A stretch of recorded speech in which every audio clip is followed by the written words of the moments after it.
I feel like I have a weight of whole of the history of Yugoslavia behind my back or on my back.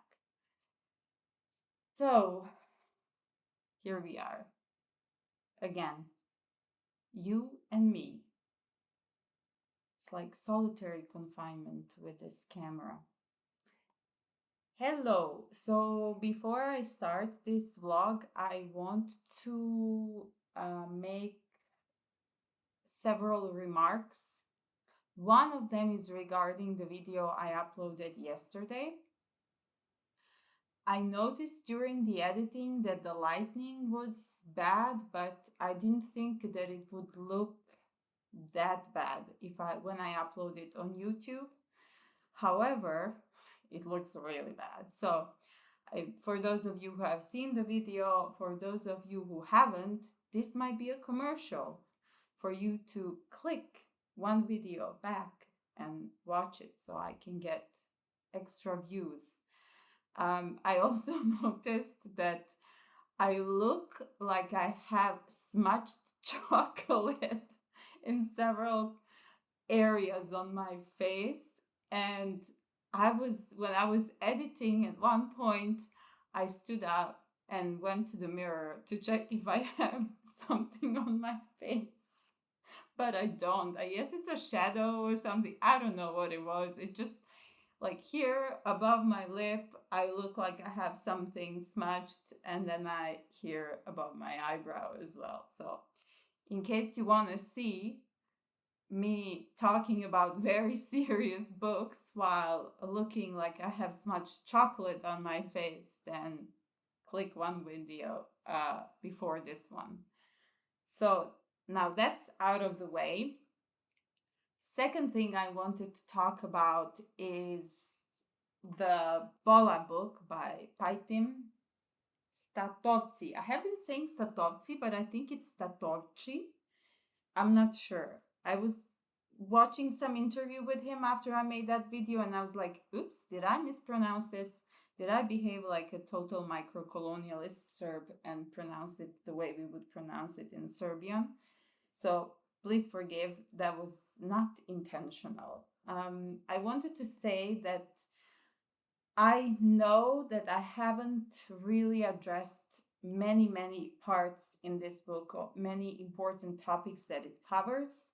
And after editing that video and kind of rewatching it, I realized that I missed a lot of important points. And obviously, when you analyze something like this and when you express your opinions and your impressions, later you kind of think about it and you're thinking, well, at least I do.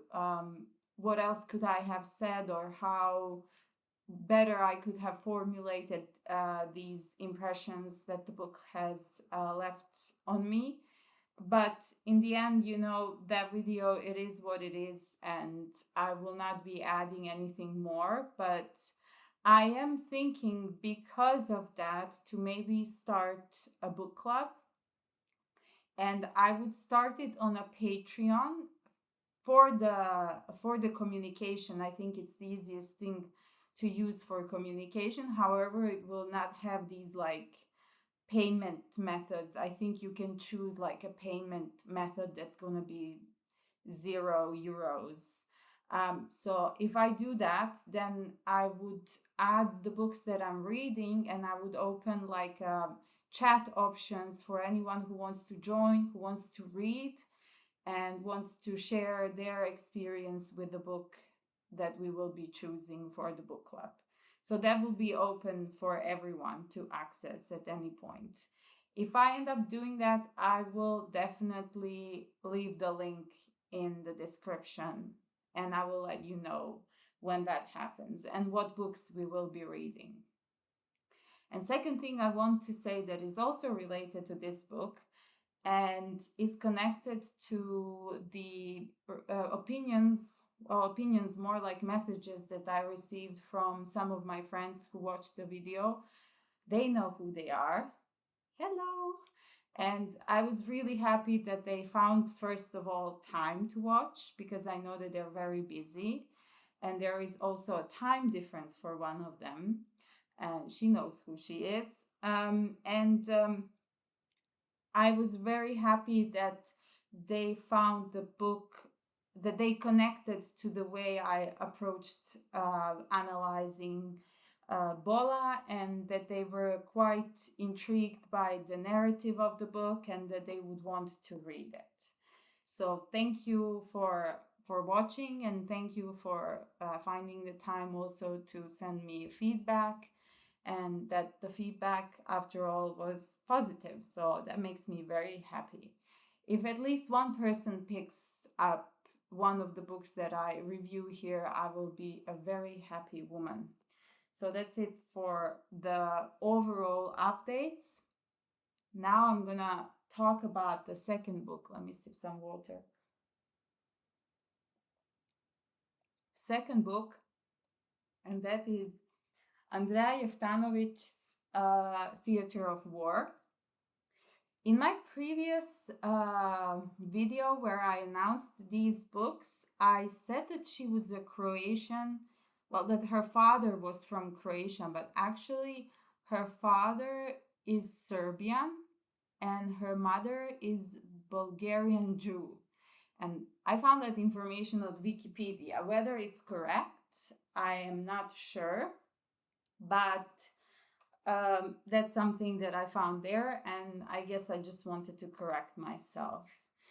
So I will start by summarizing this book, and then I will also give some analysis of the narrative, of the topics that it is exploring. Like I said, all three of these books explore transgenerational trauma, migration, war, and they are all connected to this region here.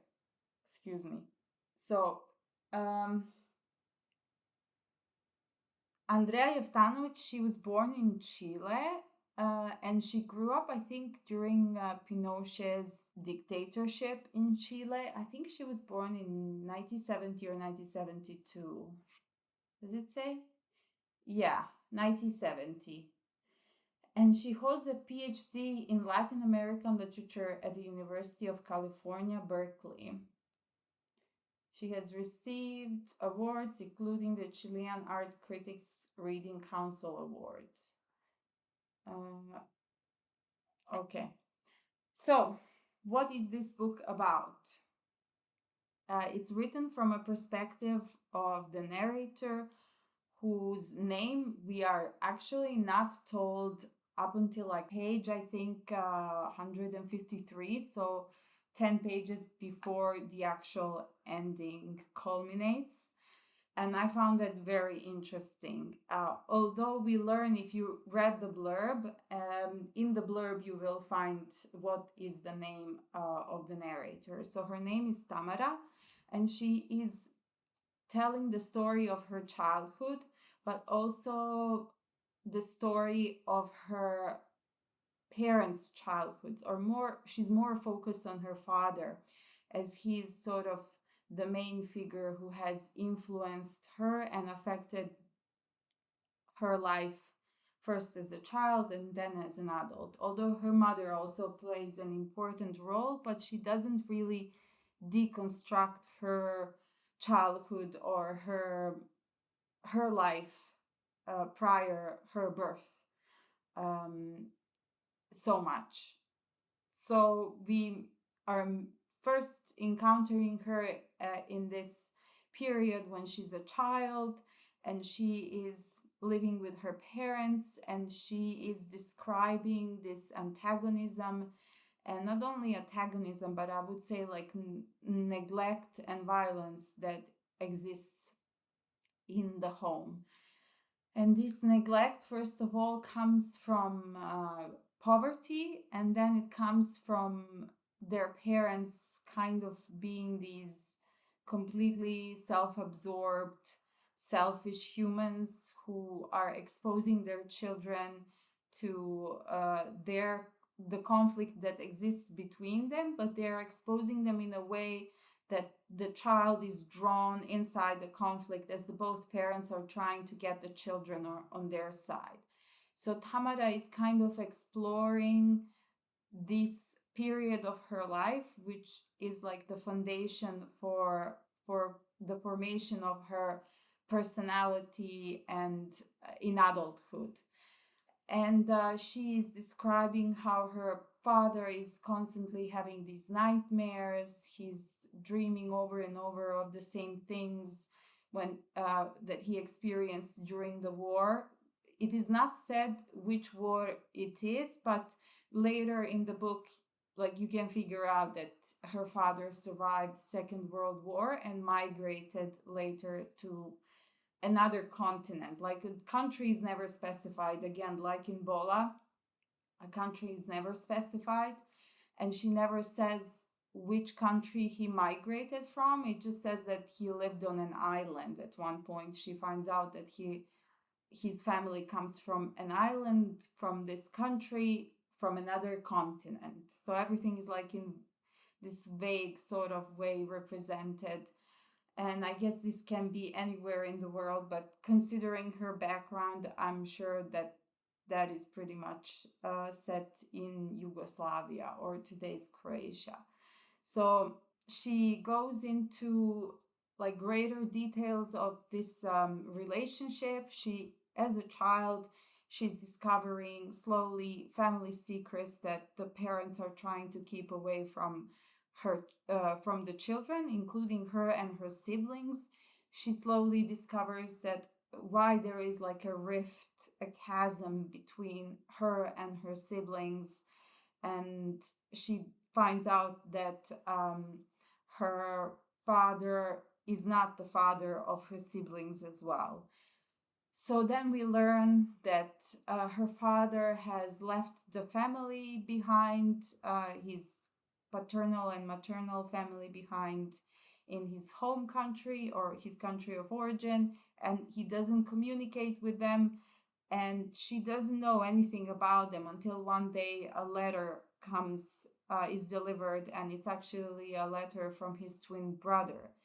And she slowly kind of is discovering all these family secrets, and she's trying to piece all this information together and uncover basically why her parents are the way they are and why they are behaving in the way they are behaving. So her mother, on the other hand, leaves her father at one point, and she is having relationships with different men, and she is kind of letting her children be in the presence of her relationships with these men, whether they are casual or long-term relationships. And Tamara, she feels like her mother is suffering because of these relationships. She can see that she's not mentally very